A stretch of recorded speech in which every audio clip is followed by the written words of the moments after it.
దేవ, మిథున అయితే భోజనంకి కూర్చొని ఉంటారు. ఇక మిథున అయితే చాలా హ్యాపీగా ఫీల్ అవుతూ ఉంటుంది దేవాతో కలిసి భోజనం చేస్తున్నందుకు. ఇక ఏంటి అలా చూస్తున్నారు, ఒకరికొకరు తినిపించుకోండి అని త్రిపుర అంటూ ఉంటుంది. ఆ మాటలకి దేవ అయితే మిథునకి అన్నం తినిపిస్తూ ఉంటాడు. అలా దేవ మిథునకి అన్నం తినిపిస్తూ ఉండగా మిథున అయితే చాలా హ్యాపీగా ఫీల్ అవుతూ ఉంటుంది. అలాగా దేవ వైపు చూస్తూ ఉండిపోతూ ఉంటుంది. ఇక దేవ అయితే ఏం చేయలేక అలా ఉండిపోతూ ఉంటాడు, వాళ్ళ నాన్నమ్మ అక్కడ ఉందని.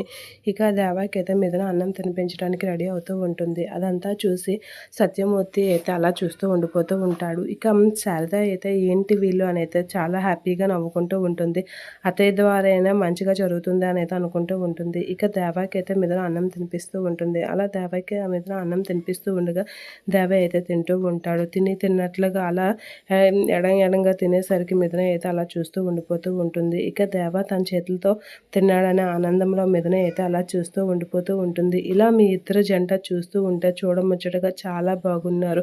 మీ ఇద్దరు కలకాలం పిల్ల పాపలతో చల్లగా ఉండాలి అని సత్యమూర్తి వాళ్ళ అమ్మ త్రిపుర అయితే అది ఆశీర్వదిస్తూ ఉంటుంది దేవాని మిథునని. ఇక దేవమూర్తికి అన్నం ఉండేసరికి మిథున అయితే తన పైట కొంగుతో అయితే దేవకి తుడుస్తూ ఉంటుంది. అది చూసి త్రిపుర అయితే చాలా హ్యాపీగా ఫీల్ అవుతూ ఉంటుంది.